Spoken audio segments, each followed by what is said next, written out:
गौरव मुनी जैन यांचे नेवासा फाटा येथे स्वागत व अल्पाहार, सर्व काही नशीवर आहे, येथेच राहणार, या संदेशातून जीवनाचे तत्वज्ञान उलगडले। नेवासा फाटा प्रतिनिधीत संभाजी पठाडे, विवेक मुनी यांचे शिष्य आणि जैन धर्मातील प्रसिद्ध आध्यात्मिक वक्ते गौरव मुनी जैन यांचे नेवासा फाटा येथे आगमन झाले। या निमित्ताने आनंद हॉटेल येथे त्यांचा थोडक्यात अल्पाहार व स्वागत समारंभ आयोजित करण्यात आला होता। या प्रसंगी जैन धर्मीय भाविकांसह विविध मान्यवरांनी त्यांचे दर्शन घेऊन आशीर्वाद घेतले। गौरव मुनी यांनी यावेळी आपल्या सुमधुर भजनगायनातून श्रोत्यांशी संवाद साधला। सर्व काही नशीवर आहे आणि शेवटी येथेच राहणार आहे, या त्यांच्या विचारांनी उपस्थितांना आयुष्याच्या क्षणभंगुरतेचा बोध दिला। त्यांचे गीतगायन केवळ श्रवणी नसून अंतर्मुख करणारे होते। जैन धर्म हा प्राचीन भारतीय धर्म असून अहिंसा, अहिंसेचा सर्वोच्च नियम, अनेकांतवाद, सत्याचे अनेक पैलू आणि अपरिग्रह, अधिक वस्तूंचा त्याग ही त्याची मूलभूत तत्वे आहेत। भगवान महावीर हे जैन धर्माचे 24वे तीर्थंकर असून त्यांनी आत्मशुद्धी, संयमित जीवन आणि मोक्ष प्राप्तीचा मार्ग दाखवला।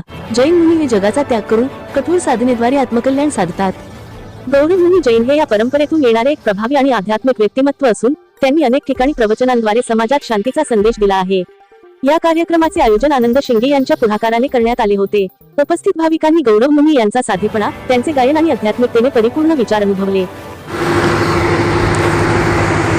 जय जिनेन्द्र महाराज जी, आप अभी भ्रमण करते हैं पूरे हिंदुस्तान में, तो आपका इस भ्रमण करने का क्या उद्देश है, क्या मकसद है? आपला काय उद्देश आणि मकसद आहे? आपण एवढ्या उन्हामध्ये आता आलात, इथे आनंद मंगल हे हॉटेलमध्ये आपण थांबलात, इथे साधू संतांना तुमच्या राहण्याची सोय वगैरे आहे, तर मग या भारतभर आपण पायी पायी फिरता, तर यामागचा आपला उद्देश काय आहे? याचा मागचा एक उद्देश आहे की जैन धर्माच्या प्रचारासोबत आम्ही आत्म्याचं कल्याण आणि जनकल्याण हे दोन सूत्र असतात आणि दोन सूत्र बघता बघता माणसाची मनस्थिती कशी बदलायची। परिस्थिती तर बदलता येते पण मनस्थिती बदलता येत नाही। और मनस्थिती बदलण्यासाठी आज जे संतांची भूमी, जे महाराष्ट्राची भूमी सांगितलेली आहे, ही भारत भूमी सांगितलेली आहे, या भारताच्या भूमीवरती हे संत आहे म्हणून आज वसंत आहे। वसंत आला तर प्रकृती बदलते आणि संत आले तर प्रवृत्ती बदलते। या प्रवृत्तीला बदलण्यासाठी प्रत्येक माणसाच्या आतमध्ये एक जीवन जगण्याची कला कशी यायला पाहिजे, माणसाने माणसासोबत माणसासारखं कसं वागायचं, हे जर त्याच्याकडे ज्ञान यावं आणि हे ज्ञान येण्यासाठी आम्ही संपूर्ण भारतात पायी भ्रमण करतो आणि भ्रमण करता करता आपल्या जीवनाचं कल्याण कसं करता येईल, माणसाने माणसाच्या जीवनात कसं आपलं परिवर्तन करता येईल। वर्तन तर करता येतं पण परिवर्तन करता नाही येत, म्हणून तर म्हटलं आहे की माणसाच्या मनात उतरण्यासाठी संपूर्ण आयुष्य जातं, पण मनातून उतरण्यासाठी काहीच वेळ लागत नसतं। प्रत्येकाने असं काम करावं की मनात उतरण्याचं काम करावं आणि मनात उतरण्यासाठी नुसतं पैशाच्या मागं पळून चालत नसतं, आध्यात्मिक कार्यसुद्धा फार गरजेचं असतं आणि आध्यात्मिक कार्य करत असताना आपण एक जागेवर बसून कधी कार्य होत नसतं आणि ते जर प्रचार करण्यासाठी बघा दूधवाल्याला गल्ली गल्ली फिरावं लागतं आणि बाकीच्या लोकांना एकाच जागेवर बसून करावं लागतं। चांगल्या कामासाठी प्रचार करावाच लागतो, कारण मराठीत म्हणतात आज लोक पैशाचं मागं पळतात, पण मी म्हणतो पैसा कमवण्यापेक्षा माणुसकी कमवा। पैसा तर बाजारात व्याजाने सुद्धा भेटेल, पण माणुसकी कुठं भेटणार नाही। आणि जर खरंच आपल्या आयुष्यात आध्यात्मिक रीती जर आली, आध्यात्मिक स्वरूप जर आपल्या जीवनात आलं तरच माणुसकी येऊ शकते आणि माणुसकी कमवण्यासाठी प्रत्येक व्यक्तीने आपल्या स्वतःच्या स्वइच्छेने कार्य करायला पाहिजे। हे आध्यात्मिक कार्य नेहमी स्वइच्छाने असतं। ही नेवासाची पावनभूमी, जे ज्ञानेश्वर महाराजांनी आयुष्याच्या लहान वयात ज्ञानेश्वरी लिहिली। ज्ञानेश्वरी लिहित असताना आपल्याला किती संकट येतात याचं त्यांनी बघितलं नाही आणि त्यांनी एक संदेश दिला की जीवनात संकट येतच राहतात, पण त्या संकटाला पुढं जायचं कसं, त्या संकटाला सामोरं कसं जायचं, संकटाला कधी घाबरायचं नसतं, यालाच खरं माणुसकी म्हणायचं असतं। माणसाच्या जीवनात हे संकटाला घाबरून बसलं तर माणूस कधीच पुढं जाणार नाही आणि माणसाला पुढं जायचं असेल तर कधी पुढच्याचा विचार करा, मला लोक काय म्हणतील याचा विचार नाही करावा, मला लोकांना काय म्हणायचं आहे याचा विचार करायचा। जो माणूस चांगला विचार करून आपल्या जीवनात पुढे जाण्याचा प्रयत्न करतो तो आपल्या जीवनात काही नाही आणि हे विचार बदलण्याचं काम आम्ही भ्रमणाद्वारे करतो। प्रत्येक माणसाचा दृष्टिकोन बदलणं, प्रत्येक माणसाचे विचार बदलणं, त्याची मनस्थिती बदलणं म्हणजेच भ्रमण करणं। महाराज जी आता आजकाल मनशांती नाही, कोट्यावधी रुपयांचे लोकांचे बंगले आहेत, लोक गोळ्या घेऊन झोपतात. तर मनशांती हे याच्यासाठी आपण काय संदेश उपदेश द्याल जेणेकरून समस्त फॅमिलीमध्ये लोकांचे मनशांतता नांदेल, लक्ष्मी नांदेल? कारण याच्यासाठी आपण काय कोणता मंत्र सांगाल मन शांतीसाठी मनाला आवरायला शिका आणि मनाला सावरायला शिका. हे दोन गोष्टी जर आल्या आपल्याकडं, आज मन आवरत का नाही? कारण मनाच्या आपण अपेक्षा वाढत गेल्या. जितक्या अपेक्षा वाढत गेल्या तेवढ्या आपल्या मनाला अशांती राहते. अपेक्षाला कुठं ना कुठं आवरायला पाहिजे आणि मनाला समाधान केलं पाहिजे, मनाला सावधान केलं पाहिजे. सावधान झालं, समाधान झालं तर तिथं सावरता आलं पाहिजे. शाकाहाराच्या बाबतीत काय सांगाल आपण? शाकाहार भगवान महावीर साहेबांनीच एक संदेश दिला, जिओ और जीने दो. प्रत्येकाला जगण्याचा अधिकार असतो. आपल्याला कुणाच्या जगण्याच्या अधिकारावरती कोणी आपल्या प्रकारचा अधिकार जमवता येत नाही. कुणी कसं जगतं त्याच्यावर अधिकार नाही जमवायचा. प्रत्येक प्राणी मात्राला जगण्याचा अधिकार असतो. आपण त्याचा जीव घेणं म्हणजे एक महापापाचं कार्य असतं. आणि त्या आज मी सुद्धा त्या जन्मी कुठल्या ना कुठल्या जन्मात त्या प्राण्याच्या जन्मात गेलो आणि त्यावेळेस जर मला कुणी असं हे केलं तर आत्ताच विचार करायचा की अरे काय हे जीव आणि जीवाला वाचवणं. आज जर मी जीवाला वाचवला तर पुढं मला कुणी वाचवं याचं लक्षात ठेवा. म्हणूनच आपण आपल्या मुखावरती कपडा वगैरे लावतात की जेणे चाचण वगैरे जाऊ नये, त्याची हिंसा होऊ नये. आपल्या शरीरात खूप उष्ण हवा असते आणि त्या उष्ण हवेच्या द्वारे आपल्या या हवेत सुद्धा खूप चाचणी छोटे छोटे किडे असतात आणि उष्ण हवेच्या द्वारा काय होतात, प्रत्येक जीव पटकन मरून जातो. म्हणून आम्ही हे कपडा लावतो आणि कपडा लावल्यामुळे समोरच्या व्यक्तीला सुद्धा त्याचा त्रास होत नाही आणि जीवांना सुद्धा त्रास नाही. आणि बसताना आपण ती जागा झाडून वगैरे घेण्याचा उद्देश काय आपला?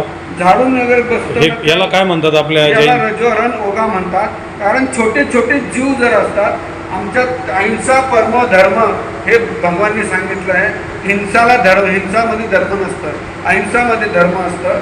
प्रत्येक जीवाला कसं वाचवता येईल आणि ते जीव दिसलं त्याला बाजूला सरकून आम्ही पाय टाकायचा, तर याला महत्त्व असतं. आणि आपण जे डोक्याचे केस वगैरे स्वतः हे उपटतात तर त्यावेळेस आपल्याला वेदना होत नाही का?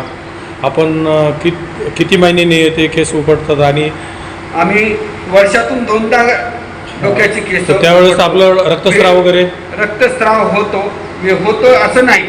आपली मनाची मजबूती असते, मनाच्या मजबूतीमुळे रक्तस्राव होत नाही. पण हे केस उपटणं म्हणजे आपलं सौंदर्याचा त्याग. अच्छा, सौंदर्याचा त्याग करायचा म्हणून केस. पण आता आधुनिक आपलं नाव काय आहे? आणि हां, मूळगाव नंदुरबार. मूळगाव नंदुरबार आहे आपलं. आणि आता आपलं वय काय आहे? छत्तीसगड. हां, तुमचं वय किती? वय 80 वर्ष वय आहे आपलं. आणि महाराजजी आपण वयाच्या किती वर्ष दीक्षा घेतली होती?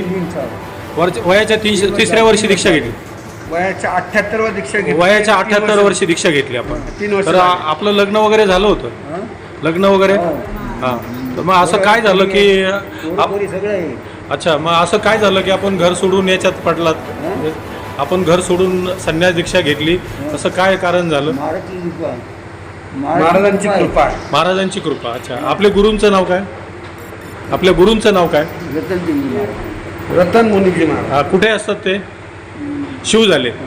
तर मग आपण काय संदेश द्याल आता, की जनतेसाठी काय संदेश द्याल? या जैन धर्मातून आपण आता फिरता, भारतभर भ्रमण करता, तर आपण जनतेच्या सुखासाठी काय संदेश द्याल मानवजातीसाठी? मानवाला दुःखी भात आहे, दुःखी फार आम्ही पाहतो, दुःखी फार लोक. माणसं दुःखी फार आहे. त्यांना दुःखाची वेदना सहन करण्याची ताकद त्यांना मिळावी. कमी झाली. अच्छा, सहनशक्ती वाढवावी हा त्यांच्यासाठी. सहनशक्ती वाढ.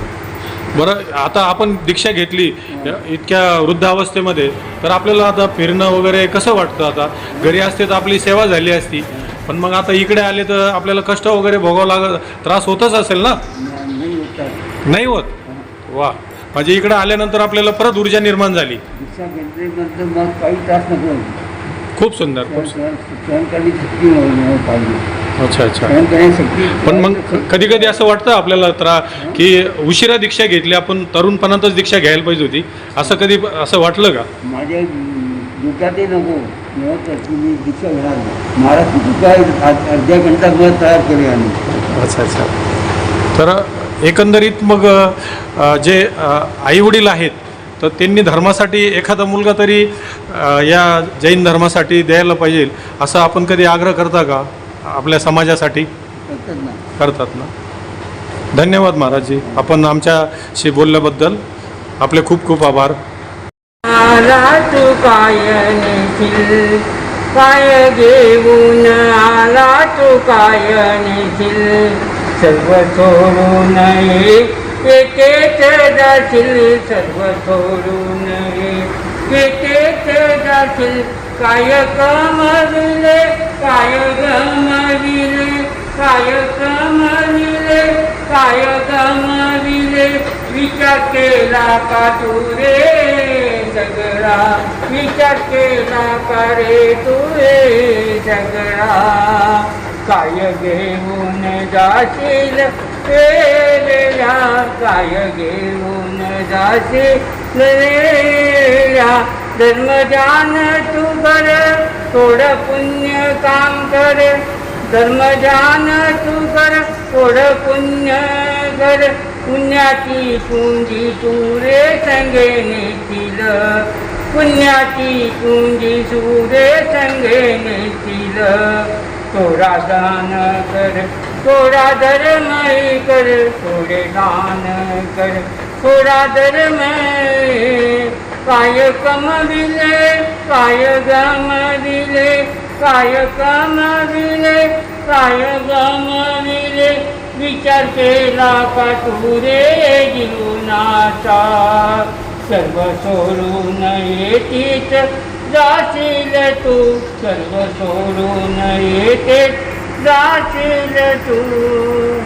आपलं नाव सांगा महाराजजी. गौरवमुनी, गौरवमुनी महाराजजी. आपल्या गुरूंचं नाव सांगा. विवेकमुनी महाराज. धन्यवाद महाराजजी. आपण आज वयाच्या किती वर्षात पदार्पण करत आहात? आता 71 71 वर्ष आपण सुरुवात केलेली, प्रारंभ 20 वर्ष दीक्षा आणि 20 वर्षापूर्वी आपली दीक्षा झाली. आजही आपलं हे चैतन्य स्वरूप निश्चितच सर्व धर्म, जैन धर्म नव्हे तर सर्व भारतासाठी, सर्व धर्मातील जीवात्म्यासाठी आपले निश्चितच जे भजन आहे, या भजनाच्या मर्मामधून असे काही वाक्य याच्यात होते की माणूस अहोरात्र पैशामागं पळत आहे, आणि या भजनातून तुम्ही हेच दाखवून दिलं की नंगे आए थे नंगे जाएंगे, साथ में कुछ लाया नहीं था और कुछ लेके नहीं जाएंगे. धन्यवाद महाराज. आपल्या या जैन श्रावकामधून संभाजी पठाडे प्रतिनिधी, नेवासा फाटा, धन्यवाद. आपण आमच्याशी वार्तालाप तिन्ही संतांनी केल्याबद्दल आपल्या चरणाशी आम्ही नतमस्तक होतो, आणि खूप जैन धर्माचा असाच आपल्या हातून प्रचार प्रसार व्हावा अखेरचा श्वासासेपर्यंत, हीच आपल्या चरणी प्रार्थना. जय जिनेंद्र. राज्यातील आणि देशातील बातम्या पाहण्यासाठी आजच आमच्या महाराष्ट्र न्यूज प्रिन्स या यूट्यूब चॅनलला सबस्क्राईब करा आणि मिळवा नवनवीन अपडेट.